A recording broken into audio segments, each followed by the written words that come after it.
Hi! As you know, version 24 of Automic Automation was released this year in mid-February. The update brings in some new and interesting changes. This video is the first in a series of What's New in V24 videos. In them, we'll be able to take a look from a bird's eye view at what has changed for us in V24. So let's dive right in.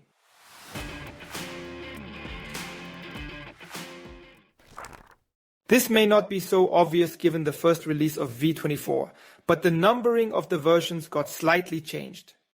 So, let's take a look at an example. 24 is the major version. 0 is the minor version. It contains some new functions, but no major changes to the architecture. These should only be included in major versions. The first digit stands for service packs. Service packs include bug fixes and optimizations. Second digit stands for hotfixes, and the hotfixes are rolled out to fix urgent issues.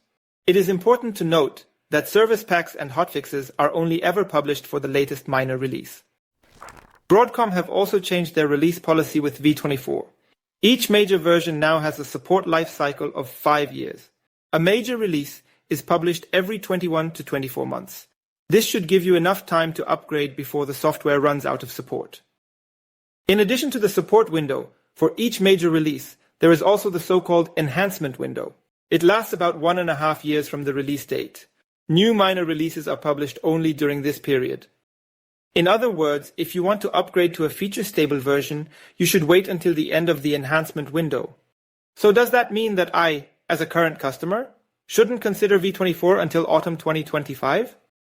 No, since it is important to test it beforehand, because you can only influence changes within the enhancement window, and thus get a feature-stable V24 after the enhancement window that contains everything you need.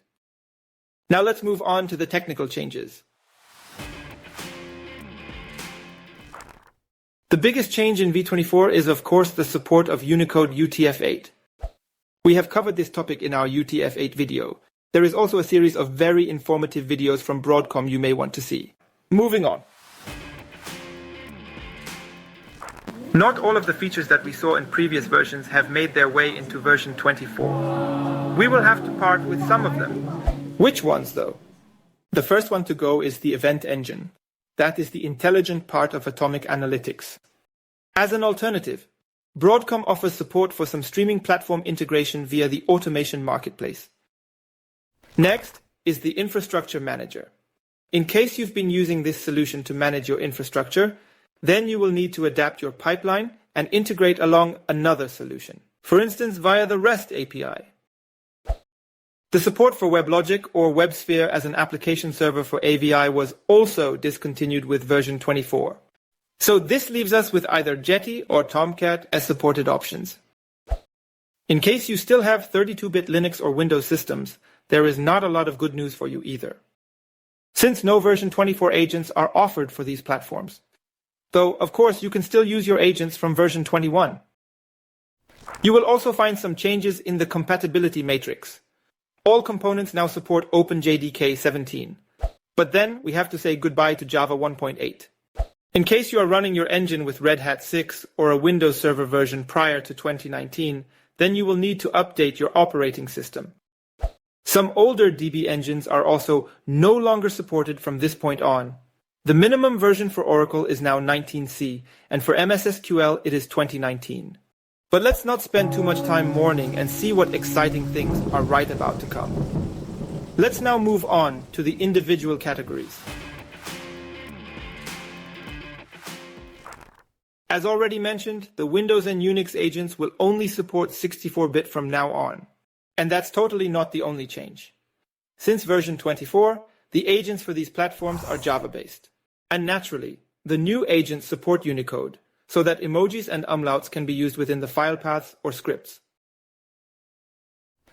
However, the actual change list is by far longer. We go into this in more detail in a separate video.